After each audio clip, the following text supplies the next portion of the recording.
வணக்கம். ஒரு நல்ல நிரந்தரமான அரசாங்க வேலைக்காக காத்துட்டு இருக்கீங்களா? அப்போ அடுத்த சில நிமிடங்கள் உங்க வாழ்க்கையில ரொம்ப முக்கியமானதா இருக்கலாம். ஏன்னா இலங்கை போலீஸ் திணைக்களம் அறிவிச்சிருக்க ஒரு பிரம்மாண்டமான வேலை வாய்ப்பை பத்தி தான் நாம இப்போ விலாவாரியா பார்க்க போறோம். இந்த கேள்வி உங்களுக்கானதுதான் நினைக்கிறேன். உங்க எதிர்காலத்தை பாதுகாத்துக்க ஒரு நிலையான சம்பளத்தோட ஒரு கௌரவமான வேலை வேணும்னு ஆசைப்பட்டீங்கன்னா தொடர்ந்து கவனமா கேளுங்க. இங்க பாருங்க, இதேதோ 10-20 காலி இடங்கள் கிடையாது. மொத்தம் 7500. இது நிஜமாவே ஒரு மிகப்பெரிய ஆள் சேர்ப்பு. இலங்கை போலீஸ்லயும் சரி, விசேட அதிரடிப்படையிலயும் சரி, சேர்றதுக்கு இது ஒரு அருமையான சான்ஸ்.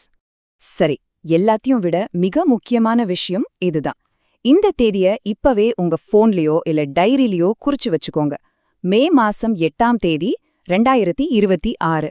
இதுதான் அப்ளை பண்றதுக்கான கடைசி நாள். அதனால கொஞ்சம் கூட தாமதிக்காம இப்பவே தயாராக ஆரம்பிக்கணும்.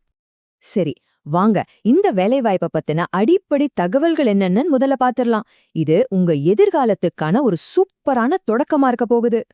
இந்த ஆள் சேர்ப்போட முக்கியமான விவரங்களை இப்ப பார்க்கலாம். இது இலங்கை போலீஸ் மற்றும் விசேட அதிரடிப்படை, அதாவது STF ரெண்டுக்குமான 7500 வேலைவாய்ப்புகளுக்கான அறிவிப்பு. நல்லா ஞாபகம் வச்சுக்கோங்க, விண்ணப்பங்கள் ஆன்லைன்ல மட்டும்தான் ஏத்துப்பாங்க. அது மட்டுமில்லாம அப்ளை பண்றவங்க கல்யாணம் ஆகாதவங்களா இருக்கணும். கடைசி தேதியை மறுபடியும் ஒரு தடவை மனசுல வச்சுக்கோங்க. இப்போ உங்க மனசுல அடுத்து வர கேள்வி இதுவாத்தான் இருக்கும். இந்த வேலைக்கு நான் தகுதியான ஆளா? எனக்கு என்னென்ன தகுதிகள் இருக்கணும்? வாங்க, அதுக்கான பதில்களை நம்ம அடுத்து பார்க்கலாம். இந்த அட்டவணை ரொம்பவே பயனுள்ளதா இருக்கும்னு நினைக்கிறேன். இதுல பாத்தீங்கன்னா 2 முக்கியமான பதவிகளுக்கான தகுதிகளை ரொம்ப தெளிவா ஒப்பிட்டு காட்டியிருக்காங்க. போலீஸ் கான்ஸ்டபிள் வேலைக்கு வயசு 18லிருந்து 24 வரைக்கும், ஆனா டிரைவர் வேலைக்கு 28 வயசு வரைக்கும் அப்ளை பண்ணலாம்.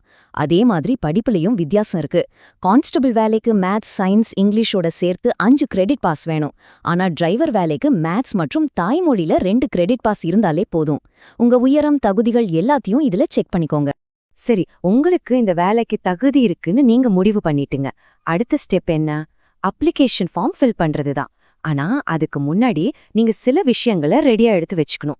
அது என்னன்னு இப்ப பார்க்கலாம். ஆன்லைன்ல அப்ளை பண்ண உட்காரத்துக்கு முன்னாடி இந்த தகவல்கள் எல்லாம் ஒரு பேப்பர்ல எழுதி வச்சுக்கிறது ரொம்ப நல்லது.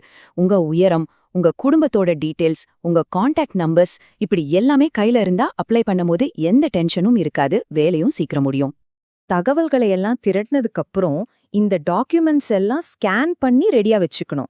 முக்கியமா போட்டோ வெள்ளை பேக்ரவுண்ட்ல இருக்கணும். உங்க பிறப்புச் சான்றிதழ், ஐடி கார்டு, சர்டிபிகேட்ஸ்னு எல்லாமே தெளிவா ஸ்கேன் பண்ணி வச்சுக்கோங்க. இங்க ஒரு முக்கியமான டெக்னிக்கல் விஷயத்த கவனிங்க. நீங்க ஸ்கேன் பண்ற ஒவ்வொரு டாக்குமெண்ட்டும் 1 மெகாபைட், அதாவது 1 MB சைஸை விட கம்மியா இருக்கணும். இதை சரியா செய்யலன்னா உங்க அப்ளிகேஷன் அப்லோட் ஆகாம போக கூட வாய்ப்பு இருக்கு. சோ இதுல கவனமா இருங்க. அடுத்து அப்ளிகேஷன் ப்ராசஸோட கடைசி ஸ்டெப் என்ன? அதுக்கப்புறம் இன்டர்வியூக்கு நீங்க எப்படி தயாராகணுங்கிறத பத்தி பார்க்கலாம். எல்லாம் முடிஞ்சு உங்களுக்கு இன்டர்வியூக்கு கால் பண்ணுவாங்க. அப்போ நீங்க ஆன்லைன்ல ஃபில் பண்ண அப்ளிகேஷனோட ஒரு கலர் பிரிண்ட் அவுட் எடுத்து அதுல கையெழுத்து போட்டு எடுத்துட்டு போகணும். கூடவே நீங்க அப்லோட் பண்ண எல்லா டாக்குமெண்ட்ஸோட போட்டோ காப்பியையும் மறக்காம எடுத்துட்டு போகணும். இத ஒரு செக்லிஸ்ட் மாதிரி வச்சுக்கோங்க. இப்போ சிலருக்கு ஒரு சந்தேகம் வரலாம். ஐயோ, இந்த ஆன்லைன் வேலையெல்லாம் கொஞ்சம் கஷ்டமா இருக்குமோ? டாக்குமெண்ட்ஸை எப்படி கரெக்டா ஸ்கேன் பண்றது? ஏதாவது தப்பு பண்ணிட்டா என்ன பண்றது அப்படின்னு யோசிக்கிறீங்களா? உங்க கவலை புரியுது. ஆனா அதுக்காக கவலையே படாதீங்க.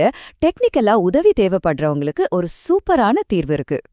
பாருங்க, தொழில்நுட்ப உதவி தேவைப்பட்டா நீங்க தனியா கஷ்டப்பட தேவையில்ல. நிறைய கம்யூனிகேஷன் சென்டர்ஸ் இல்லனா இன்டர்நெட் கஃபேக்கள்ல ஆன்லைன் அப்ளிகேஷனுக்கு உதவி செய்வாங்க. உதாரணமா, நீங்க அக்காரைப்பற்று பக்கத்துல இருக்கீங்கன்னா அங்கேயே இந்த மாதிரி உங்களுக்கு வழிகாட்டக்கூடிய இடங்கள் இருக்கு. பொதுவா இந்த மாதிரி சென்டர்ஸ்ல டாக்குமெண்ட்ஸை சரியா ஸ்கேன் பண்றதிலிருந்து அப்ளிகேஷன் ஃபார்மை எந்த தப்பும் இல்லாம ஃபில் பண்ணி சப்மிட் பண்ற வரைக்கும் எல்லாத்துக்கும் உதவி செய்வாங்க. உங்க ஏரியால இந்த மாதிரி சர்வீஸ் எங்க இருக்குன்னு தேடி பார்க்கறது ஒரு நல்ல ஐடியா. இந்த மாதிரி இடங்கள் மூலமா நீங்க ப்ரொஃபஷனல் உதவியை பெற முடியும். உங்களுக்கு ஏதாவது சந்தேகம் இருந்தா பக்கத்துல இருக்கிற ஒரு சென்டருக்கு போய் கேட்டு தெரிஞ்சுக்கிறது ரொம்ப நல்லது. மறுபடியும் ஒரு தடவை ஞாபகப்படுத்துற, இந்த அருமையான வாய்ப்பை மிஸ் பண்ணிடாதீங்க. கடைசி தேதி மே மாசம் 8ஆம் தேதி 2026. நேரத்தை வீணாக்காம இன்னைக்கு உங்க தயாரிப்பை ஆரம்பிங்க. இந்த வாய்ப்பு உங்களுக்காகத்தான் இருக்கலாம். நாட்டுக்கு சேவை செய்யணும், ஒரு நிலையான வாழ்க்கையை அமைச்சுக்கணும்னு நினைக்கிறவங்களுக்கு இது ஒரு பொன்னான சந்தர்ப்பம். என்ன, இந்த முதல் அடியை எடுத்து வைக்க நீங்க தயாரா? உங்க முயற்சிகள் எல்லாத்துக்கும் எங்களுடைய வாழ்த்துக்கள்.